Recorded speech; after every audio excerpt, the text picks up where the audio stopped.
अवतारवाद के बारे में केवल 3-4 बातें। सबसे पहली बात क्या है, मेरे ख्याल से हो गई थी। अवतारवाद का मतलब है कि ईश्वर समय समय पर इस इहलोक में आते हैं। और क्यों आते हैं? तो इस इहलोक की व्यवस्था में जो त्रुटियां हैं, उन त्रुटियों को सुधारने के भाव से आते हैं। तो सबसे पहली बात अवतारवाद क्या है। दूसरी बात, गीता में इसका संदर्भ कहां है और क्या संदर्भ है। तीसरा, इसकी थोड़ी बहुत तुलना अगर करनी हो किसी सिद्धांत से तो वो सिद्धांत क्या है। चौथा, इस सिद्धांत के फायदे क्या हैं। और पांचवा, इस सिद्धांत के डीमेरिट्स क्या है, यानी कि नुकसान क्या है। इससे नुकसान भी कम नहीं है, फायदे तो हैं तो नुकसान भी। तो क्या है, हमने समझ लिया था ईश्वर का इहलोक में उपस्थित होकर इहलोक की व्यवस्था को दुरुस्त करने की विचारधारा, इसको बोलते हैं अवतारवाद। और अवतारवाद भारतीय परंपरा में कहते हैं कि गीता से ही स्थापित हुआ। गीता में अवतारवाद कहाँ है, तो इसका जिक्र है चैप्टर 4 जो है गीता का, चैप्टर 4, और उसमें 7 और 8 श्लोक संख्या जो है, उन 2 श्लोकों में जो आपके नोट्स में दिए भी हुए हैं उसमें ये सिद्धांत आया है। और वो 2 श्लोक क्या हैं, आपके नोट्स में लिखे ही हैं, बचपन से आपको याद होंगे ही। जो 7वां है वो है, तो यदा यदा ही धर्मस्य ग्लानिर्भवति भारत। भारत का मतलब है भरत वंश का अर्जुन। कृष्ण कह रहे हैं कि हे भरत वंशी अर्जुन, यदा यदा ही, जब जब धर्मस्य, धर्म की, ग्लानिर्भवति, हानि होती है, ग्लानिः भवति, अभ्युत्थानम धर्मस्य, अभ्युत्थानम उत्थान होता है, अधर्मस्य, अधर्म का उत्थान होता है, तदात्मानम सृजाम्यहम, तब तब मैं, सृजाम्यहम, खुद का सृजन करता हूं, खुद को अवतार के रूप में लेकर आता हूं। तो भगवान ने खुद अनाउंस किया है, इसलिए कोई बीच का आदमी नहीं बोल रहा है। तो शक करने की कोई वजह बचती नहीं, जब भगवान खुद कह गए हैं कि जब जब धर्म की हानि होती है, अधर्म का उत्थान होता है, तब तब मैं आता हूं। क्यों आता हूं, अगले श्लोक में बताया है। और उसमें बताया है, सुना ये वाला भी, परित्राणाय जी। हाँ ठीक है। ये कह रहे हैं कि इसमें है कि ईश्वर को खुद आना पड़ता है, तो इसमें ईश्वर इतना कमजोर है कि उसे खुद आना पड़ता है। नहीं, ईश्वर इतना केयरिंग है कि सोचता है कि मैं ही चला जाता हूँ। ये तो डिपेंड करता है कि सोचने वाला संदेह करने वाला है या आस्था रखने वाला है। आस्था रखने वाला कहेगा कि ईश्वर इतना केयरिंग है कि सोचता है कि मैं खुद जाके ठीक करता हूँ। और संदेह करने वाला कहेगा कि ये क्या बात हुई, खुद ही आना पड़ता है। तो बात हुई, ये तो एक समय के बाद हम सबकी आंखों के सामने एक खास चश्मा लग जाता है, हम उस चश्मे से ही चीजों को देखते हैं। इसलिए अगर आपको कुछ चीजों में संदेह है तो हर चीज में संदेह नजर आएगा ही आएगा। किसी को आस्था है तो उसको आस्था ही नजर आएगी, उसकी व्याख्या हर व्यक्ति वैसे ही करेगा। ऐसा होता है, परसेप्शन जो बनता है ना, उस हिसाब से हो जाता है। बहरहाल, फिर कृष्ण कह रहे हैं परित्राणाय साधुनाम, साधुओं के परित्राण यानी कि रक्षा के लिए, जो अच्छे लोग जैसे आप लोग हैं तो आपकी रक्षा करने के लिए, विनाशाय च दुष्टताम, और जो दुष्ट लोग हैं उनका विनाश करने के लिए, धर्म संस्थापनार्थाय, धर्म संस्था, धर्म की संस्थापना करने के उद्देश्य से, धर्म संस्थापनार्थाय संभवामि युगे युगे, मैं हर युग में जब जब इसकी जरूरत पड़ती है अपने होने को संभव करता हूं, आता हूं। इन 2 श्लोकों में अवतारवाद का सिद्धांत प्रतिष्ठित है, जिससे यह भी पता लगता है कि ईश्वर आते हैं, और दूसरा ईश्वर क्यों आते हैं ये पता लगता है। तो आने का प्रयोजन क्या है, नैतिक क्षेत्र में जो विचलन है उन विचलनों को दूर करने के लिए ईश्वर बार बार आते हैं, ये बताया गया है।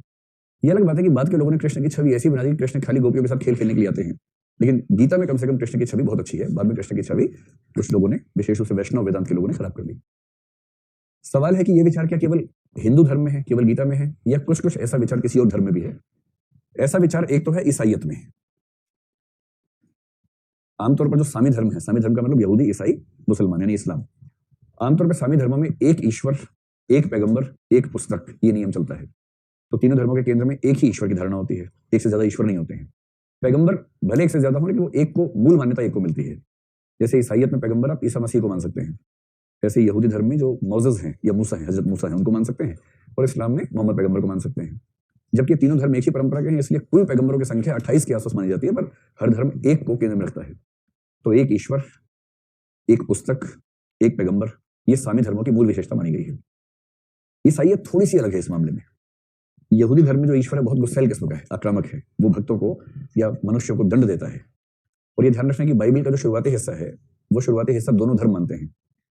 जो ओल्ड टेस्टामेंट है, जो न्यू टेस्टामेंट है, न्यू टेस्टामेंट ईसाई लोग मानते हैं, ओल्ड टेस्टामेंट को ईसाई यहूदी दोनों मानते हैं। तो ईसा मसीह बहुत विनम्र व्यक्ति थे, तो उन्होंने यहूदियों के धर्म को बहुत विनम्र बनाया। और जब विनम्र बनाएंगे, आसान बनाएंगे, देखिए दुनिया में वही धर्म प्रचलित होगा जो आसान होगा, रोचक होगा। जैन और बौद्ध धर्म एक साथ पैदा हुए, किंतु बौद्ध धर्म प्रायः फेल हो गया। सॉरी, जैन धर्म प्रायः फेल हो गया। बौद्ध धर्म में भी हीनयान आमतौर पर फेल हो गया, लेकिन जो महायान है, जापान में, चीन में, कोरिया में, इन सब देशों में महायान गया। और महायान इतना प्रसिद्ध हुआ, जबकि महायान बुद्ध के मूल विचारों से दूर है। बुद्ध के मूल विचारों के नजदीक कौन सा है? हीनयान है, जो थेरवाद जिसको बोलते हैं, वो वाला है। और ज्यादा प्रचलित हुआ महायान, क्योंकि महायान आसान है, रोचक है, मजेदार है। यहूदी धर्म में मजा नहीं है, ईसाइयत में मजा है। और इसलिए ईसाइयत का इतना प्रचार प्रसार हुआ। मतलब प्रचार प्रसार के और भी कारण है, ऐतिहासिक कारण भी है, लेकिन एक बड़ा कारण यह भी है कि ईसाइयत में बहुत ज्यादा सुख का स्कोप था। और तब ईसा मसीह ने एक सिद्धांत दिया। ईसा मसीह ने कहा कि देखो, मैं तो ईश्वर का पुत्र हूं ही। ध्यान रखना, ईसाइयत में जो ईश्वर है वो ईसा मसीह नहीं, वो तो गॉड है। गॉड का बेटा है ईसा मसीह, और गॉड का बेटा कुमारी मरियम के गर्भ से पैदा हुआ। और कुंवारी मरियम के पति का नाम जोसेफ है, जो कि जीसस का पिता नहीं है, क्योंकि अगर जीसस का पिता इस दुनिया में है तो फिर जीसस से मान तो वो हो गया, भगवान का बाप भगवान से बड़ा, सीधी सी बात है। इसलिए वो मानते हैं कि गॉड का बेटा है कुंवारी मरियम जानबूझ के बोलते हैं, उसके गर्भ से पैदा हुआ, हथेली से पैदा हुआ है, और उसका पति जो था वो जोसेफ था, जो जीसस का फादर नहीं है, जीसस का पिता तो गॉड है। जीसस क्यों पैदा हुआ? तो इसी कहानी ईसाइयत में ये है कि जब ईश्वर ने पहली बार आदम को पैदा किया, एडम को पैदा किया, मैंने आपको बताया था कि एडम को पैदा किया, स्वर्ग में घूम रहा था, अकेला बोर होने लगा, तो ईव को पैदा किया, दोनों से कहा कि ठीक से बिहेव करना। ईव के उकसाने पर एडम ने कुछ गलती कर दी, उसके बाद ईश्वर ने लात मार के दोनों को पृथ्वी पर भेज दिया। ये कहानी है। ईश्वर ने सोचा कि दुनिया में जाएंगे ठीक हो जाएंगे, यहाँ के और बदतमीज हो गए, इतने बुरे बुरे कर्म किए मनुष्य ने, क्योंकि संकल्प स्वातंत्र ईश्वर ने मनुष्य को दिया, ऐसा ईसाइयत मानती है। ईसाइयत भी, इस्लाम भी, यहूदी भी तीनों मानते हैं।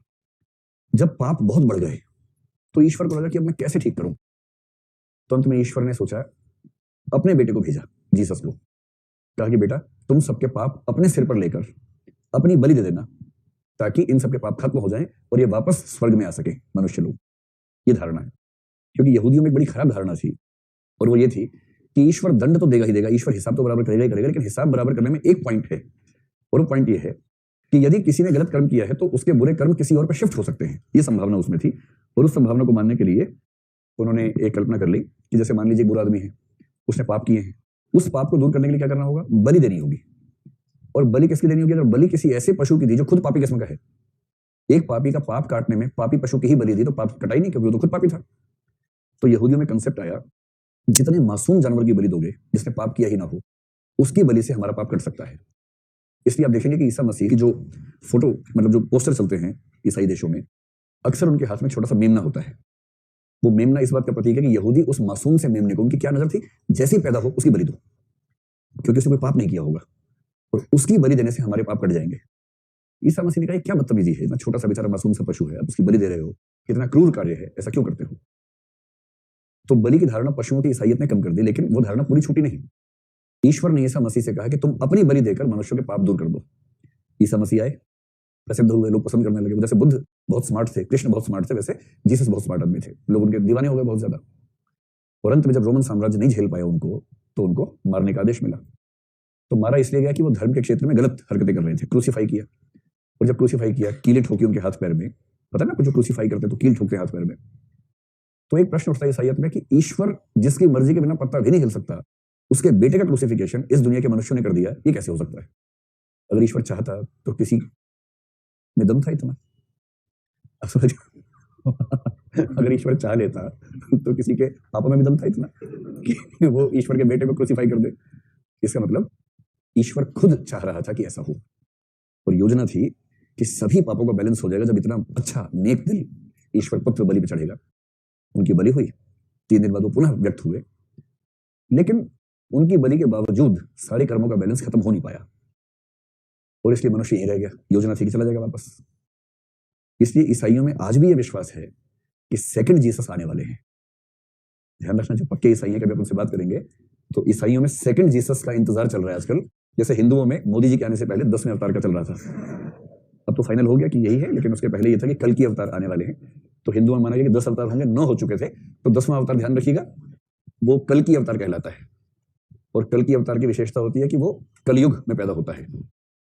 तो कल की अवतार 10वां होने वाला है या हो गया है, ये आपकी श्रद्धा की बात है, लेकिन ऐसा मतलब, और उसी प्रकार से ईसाइयत के लोग मानते हैं कि सेकंड जीसस आने वाले हैं। तो आप कह सकते हैं कि अवतारवाद जैसा कुछ कुछ मामला ईसाइयत में मिलता है, जहां जीसस को या ईसा मसीह को अवतार की तरह देखा गया है, और दूसरे ईसा मसीह का इंतजार ईसाई दुनिया कर रही है।